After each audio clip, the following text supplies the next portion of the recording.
Warning! This video blog or vlog could contain harsh opinions or foul language.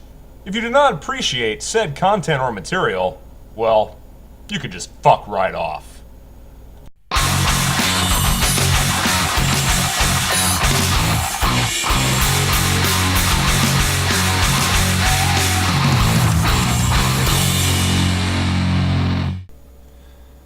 Greetings, internet people. RantingRamsay here. How are you all doing today? No, it's been a while between uploads, but real life is a bitch. Sucks, but it's true.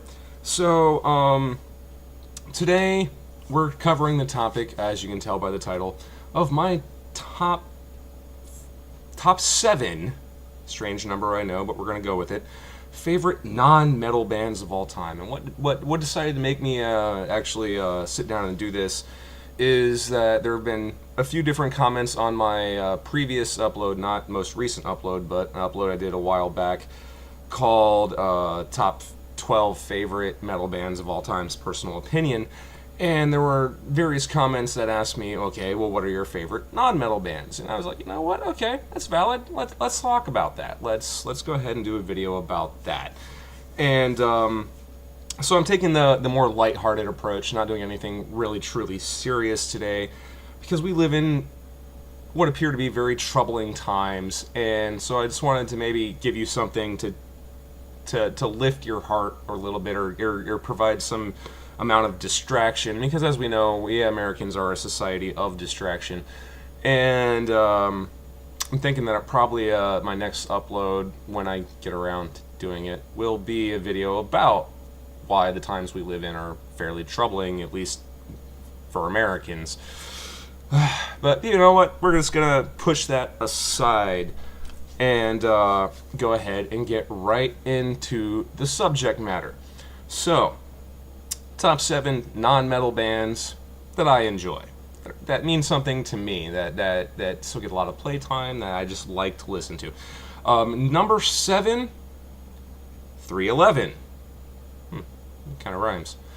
Anyway, the album that they put out that got me into them was their self-entitled album, which had songs like Down and Guns Are for Pussies, but the song that, for me, that I really enjoyed the most off of that particular album was Jack-O-Lantern's Weather. I'm not really entirely sure why, but that song just grooves for me. I like it a lot. They do a lot of different really interesting things. I find it hard to believe that anybody wouldn't be reticent of 311 and their work, since they have been around for quite some time at this point. But, I mean, I'm pretty sure that everybody knows this song, Come Original.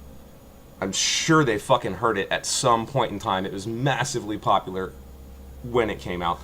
But, yeah, 311, for me, they have this really unique sound to me, that they do have a fairly original sound. What they do is unlike what a lot of non-metal pop rock artists, whatever you want to call them, do. I enjoy them immensely, and I forgot to mention, there's going to be a link in the description for my favorite song from each of these artists. So there you go. Check out Jack-O-Lantern's Weather if you haven't heard it. It's off 311's self-entitled album. And that was actually, I want to say it was released in 1991. I was about 11 years old when I first heard this. I think I heard it on the I heard Down on the radio, and went out and checked out the album and quickly found out that Jack-O-Lantern's Weather was my favorite song off that album. So 311, number 7 on my list of top 7 non-metal artists. Oh, I completely and totally forgot to mention that we are excluding classic rock bands. That is another list for another day. This is not classic rock, so things like Led Zeppelin and Yes, Boston, Rob Seger, stuff like that. We're not touching on that kind of stuff today. This is more modern. This is within my lifetime of when these bands appeared and started putting out their music. So there you go. Number 7, 311. Number 6, The Chemical Brothers. Yes, they're kind of a techno really not sure exactly how you would describe them, but I don't really have an album that got me into them, but I want to say honestly, my favorite song by them is probably The Golden Path.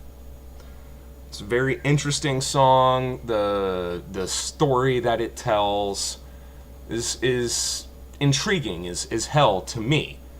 And their mix of like techno and melodic electronica and whatnot, I find extremely interesting. I enjoy listening to them very much. I wish I had some kind of unique origin story as to how I came across this band, but for the most part, it was just something I stumbled across relatively randomly. And so yeah, number 6, The Chemical Brothers. Number 5, Soul Coughing. The album that got me into them was their effort entitled Ruby Vroom.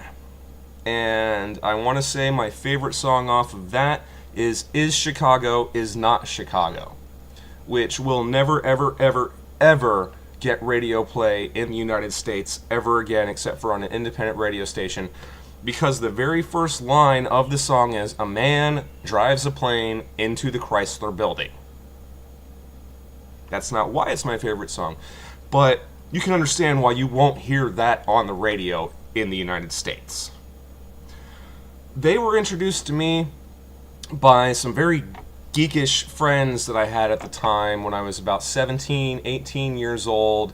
I was hanging out with a group of individuals that were about 5 to 10 years older than me, because they were basically in a tabletop role-playing group, you know, Dungeons and Dragons, GURPS, Rifts, that I became a part of because I used to do a lot of tabletop role-playing.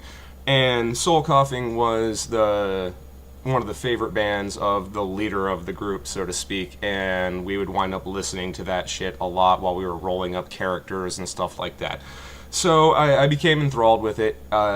Soul Coughing, really awesome. Their later efforts don't intrigue me quite as much as did Ruby Vroom, but there you go, there you have it, number 5, Soul Coughing. Number 4 holds the honor of being the only rap/hip-hop artist on the list. This is someone that I actually came across here on YouTube a couple of years ago, an artist by the name of Tombstone the Dead Man.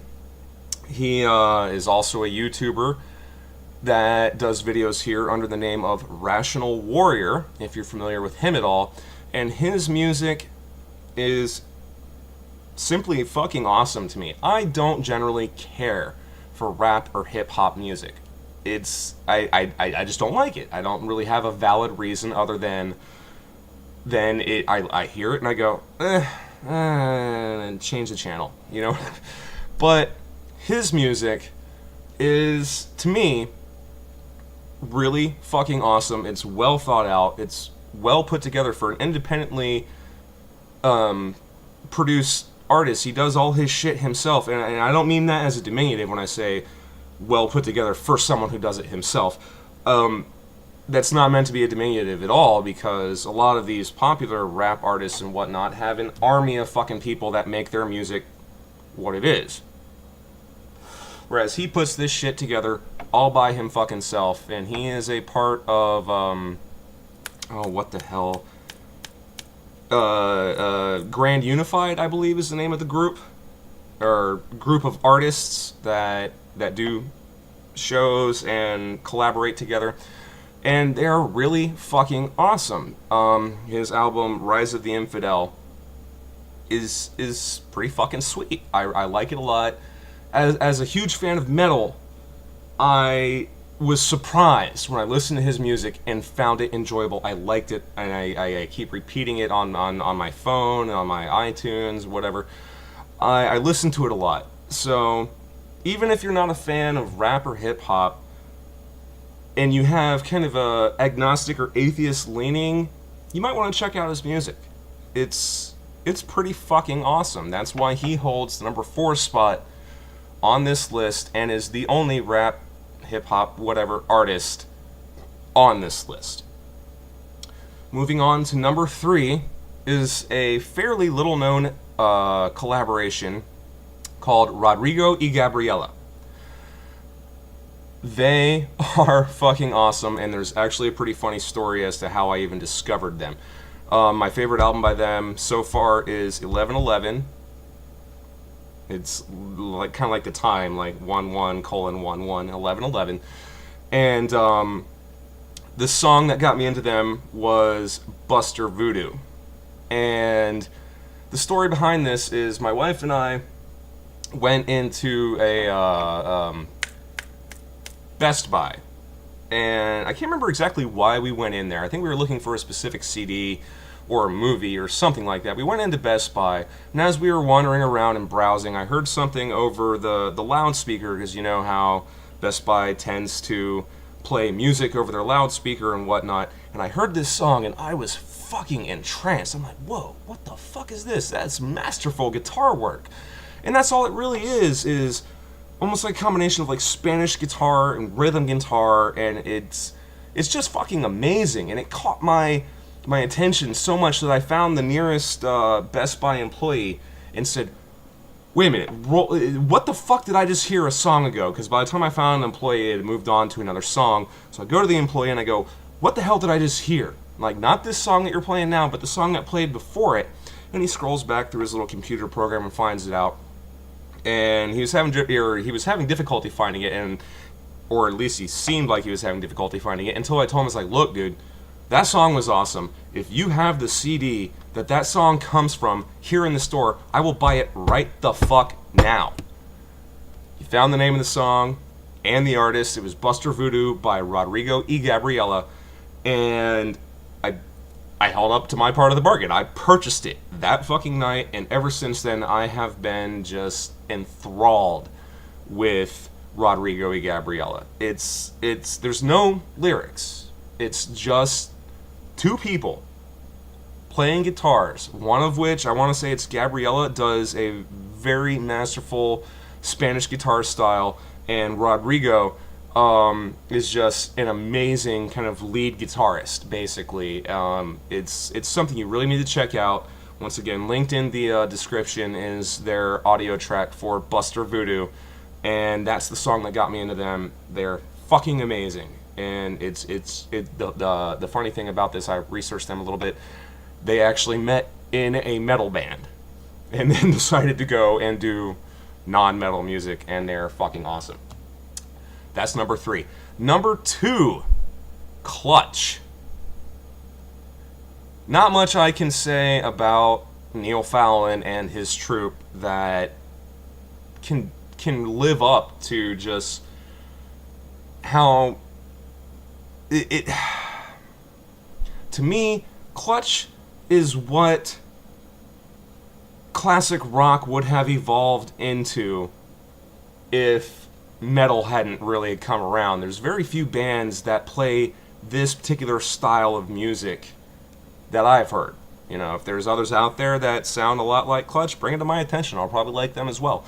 But it was their self-entitled album, which was their second major release, and the song Animal Farm, which really got me into them. I heard this when I was in my probably mid-teens, and I have just been enthralled with them ever since. There hasn't been much that they've done that I did not find extremely enjoyable. In fact, they actually at one point in time got radio play from their album Pure Rock Fury. There was a song called Careful With That Mic that got a lot of radio play on on your local X station, whatever play the alternative rock station that you have in your area. If you were around, I want to say it was like 97, 98, you heard the song Careful With That Mic on the radio. That's not my favorite song by them. I gotta go back further, like I said, to Animal Farm.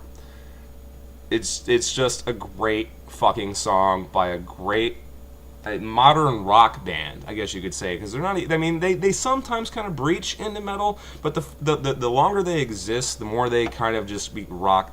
They're fucking rock. They're just rock. It's fucking awesome.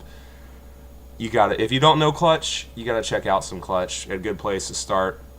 would be Animal Farm. But you have to also remember that this band is evolving, and the song Animal Farm is not truly indicative of their current works. If you wanted to check out something a little more modern, you might want to go to their albums. Oh goodness gracious, Robot Hive Exodus, or what the fuck? I can't even remember the name of the fucking album now. Blast Tyrant? Yeah, Blast Tyrant. Blast Tyrant and Robot Hive Exodus are two of their best efforts. But the song that got me into them, and one of my favorite songs by them off their self-entitled album, is Animal Farm. Which brings us down to number 1. Observant people won't be surprised by this. You probably saw this coming, since most of my watchers, for the most part, are very intelligent individuals from what I can tell by the things they say in the comment section and whatnot. Primus. Or anything Les Claypool does by himself.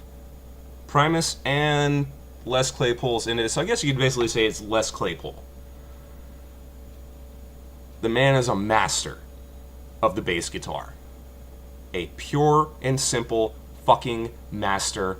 I can't think of anyone else that plays the instrument more skillfully than Les Claypool. I first started hearing these guys with their album Sailing the Seas of Cheese, which was their third major album. They did Suck on This, and then they did Frizzle Fry, and then they did Sailing the Seas of Cheese, which is the first time I really heard them was Sailing the Seas of Cheese. And my favorite fucking song off of that album has got to be, hands down, Tommy the Cat. It's a simply amazing fucking song. As a fellow bass player, I'm not fit to wipe Les Claypool's ass. This man shows a mastery of the instrument that I cannot even hope to comprehend unless I literally devote my life to learning how to play the instrument I like to play more skillfully. It's mind-blowing to me. The shit that he can make that instrument do, the sounds that he can make come out of it, the skill that he plays with. And there are other great songs, not just Tommy the Cat.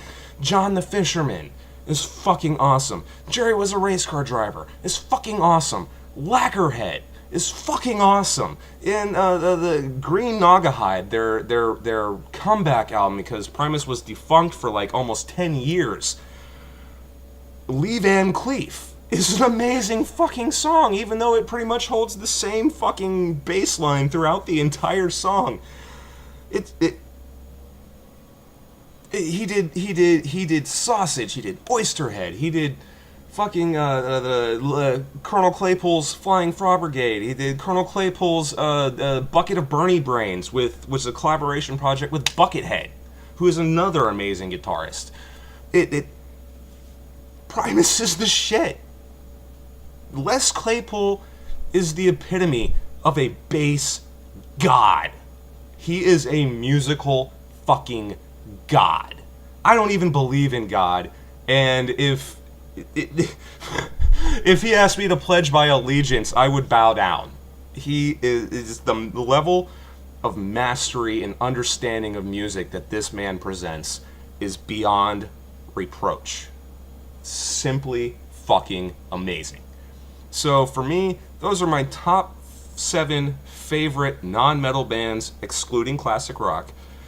And if there's anything on here that you haven't heard, if there's anything on this list that you haven't looked into before, check out the links in the description. My favorite song by each band is linked in the description. Ooh, excuse me.